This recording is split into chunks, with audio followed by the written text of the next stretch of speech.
કોંગ્રેસ 142 બેઠક પર કોંગ્રેસ પહોંચી છે, જે 100નો આંકડો પાર કરી ચૂકી છે કોંગ્રેસ।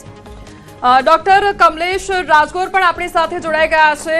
કમલેશભાઈ, આપને પૂછવા માંગીશ કે ભાજપ 4 ડિજિટના આંકડામાં જોવા મળી રહી છે અને કોંગ્રેસ હજુ 3 ડિજિટમાં જોવા મળી રહી છે, એટલે ભાજપનો ભગવો લહેરાતો જઈ રહ્યો હોય તે પ્રકારની તસવીર જોવા મળી રહી છે।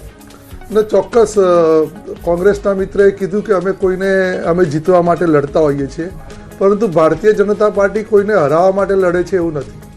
વિકાસના કામોને વેગ આપવા માટે ભારતીય જનતા પાર્ટીએ વર્ષોથી કામ કર્યું અને અત્યારે જે સ્ટેજ ઉપર ગુજરાતની અંદર ગુજરાતની પ્રજાએ આશીર્વાદ આપ્યા છે એ બદલ ભારતીય જનતા પાર્ટી તરફથી હું દરેક ગુજરાતીઓને અભિનંદન પણ પાઠવું છું અને આભાર પણ વ્યક્ત કરું છું।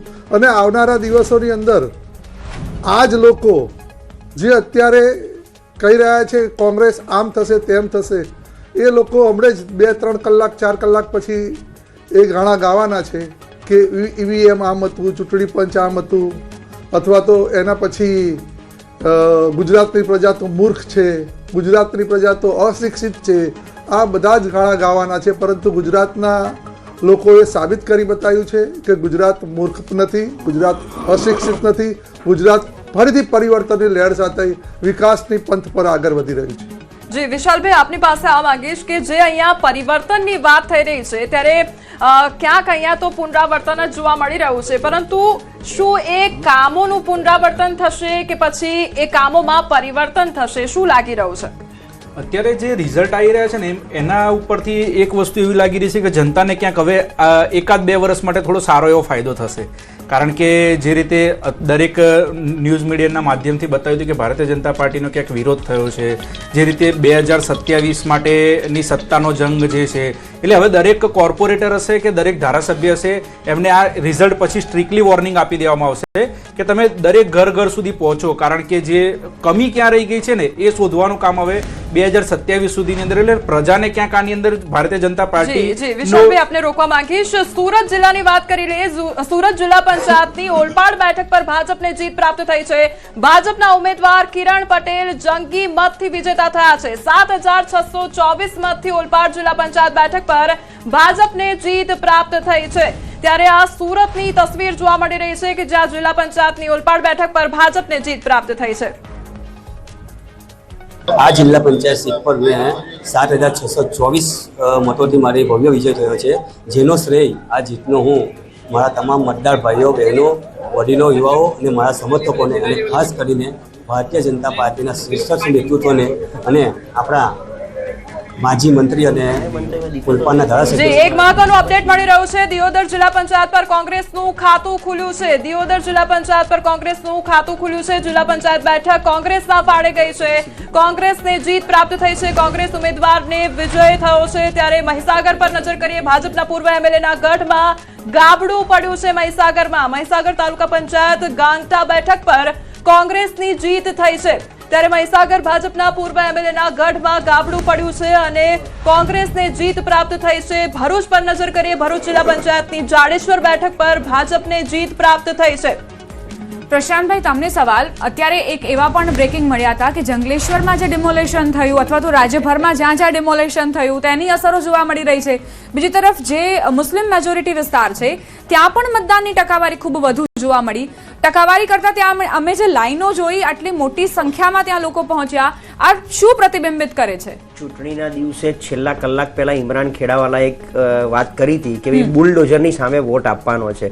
જો તમને યાદ આવતું હોય તો દ્વારકામાં આખું ડિમોલિશન થયું ત્યારે હર્ષ સંઘવી અને ભૂપેન્દ્રભાઈ પટેલે બહુ સારી રીતે એને મૂક્યું હતું લોકો સમક્ષ। તો ત્યાં સલાયાની બેઠક દ્વારકા જામનગરની આગળ સલાયા પાસે ત્યાં આ વખતે નગરપાલિકા કોંગ્રેસની બની હતી ગઈ વખતે, એ તમે કીધું મુસ્લિમ મતદાર। એ જ રીતે રાજકોટમાં જંગલેશ્વરનું ડિમોલેશન એટલું બધું હાઇલાઇટ થયું હતું।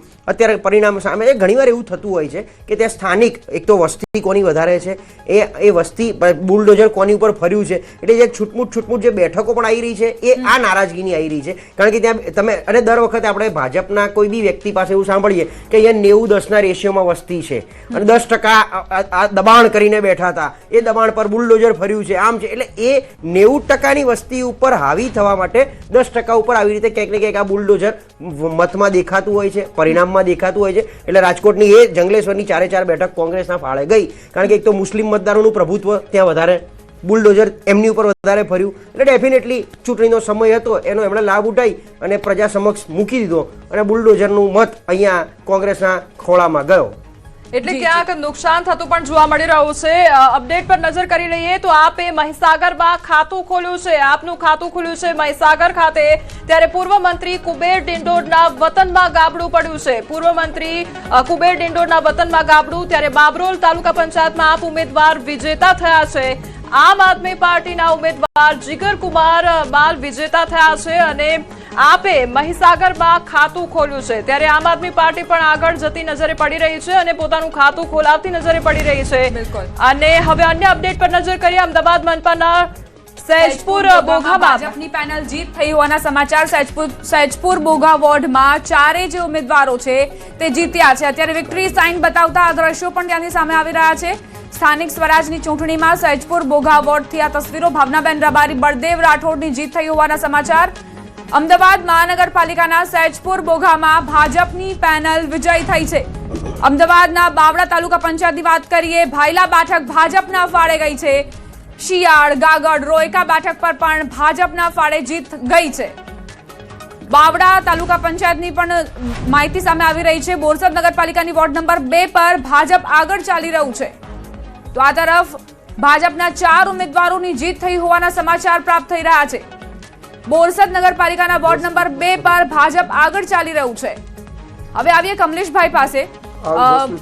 કમલેશભાઈ, અત્યારની જે સ્થિતિ છે, કુબેરભાઈ ડિંડોરની વાત કરીએ, તેમના ગઢમાં કઈ રીતે ગાબડું પડ્યું, આમ આદમી પાર્ટી ત્યાં આગળ નીકળી જાય છે, આવું કેમ બની રહ્યું છે? ચોક્કસ આદિવાસી પટ્ટો છે અને એ વિસ્તારની અંદર ચોક્કસ આ પરિણામ જોવા મળતા હતા. કેમ કે ત્યાં આગળ પણ ક્યાંક ને ક્યાંક જે રીતે લોકોને ભડકાવવામાં આવતા હતા અને લોકો સાથે જે રીતે ખાસ કરીને આદિવાસી એમના નેતાઓ હતા એ સરકાર વિરોધી વાતો લઈને. જુનાગઢથી અપડેટ મળી રહ્યું છે. જુનાગઢમાં બંને ઉમેદવારો વચ્ચે ચિઠ્ઠી નાખવામાં આવી છે. ત્યારે મોટી ઘનસારીમાં ભાજપ અને આપ વચ્ચે ટાઈ જોવા મળી રહી છે. ટાઈ અહીંયા થઈ ગઈ છે. આપના ઉમેદવાર યશવંતસિંહ રાયજાદા વિજેતા જાહેર થયા છે. જુનાગઢ કેશોદ તાલુકા પંચાયતમાં ટાઈ થઈ હોય, ખૂબ જ રસપ્રદ આ પરિણામ જોવા મળી રહ્યું છે. બંને ઉમેદવાર વચ્ચે ચિઠ્ઠી નખાઈ અને ટાઈ થઈ ગઈ છે તે પ્રકારનું આ પરિણામ સામે આવ્યું છે. મોટી સંખ્યામાં જે મતદારો દ્વારા મતદાન કરવામાં આવ્યું અને તેનું આ પરિણામ જોવા મળી રહ્યું છે. આપના ઉમેદવાર યશવંતસિંહ રાયજાદા વિજેતા જાહેર થયા છે. સંવાદદાતા અમાર બખાઈ જોડાઈ ગયા છે. અમાર,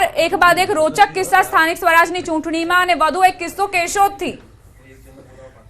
બિલકુલ, કેશોદ તાલુકા પંચાયતની જે મોટી ઘનસારીની જે બેઠક છે તેમાં ભાજપ અને આમ આદમી પાર્ટીના જે ઉમેદવાર છે તેમના વચ્ચે ટાઈ થઈ હતી અને બાદમાં બંને ઉમેદવારો વચ્ચે ચિઠ્ઠી નખાઈ અને આપના ઉમેદવાર છે યશવંતસિંહ રાયજાદા વિજેતા જાહેર થયા છે.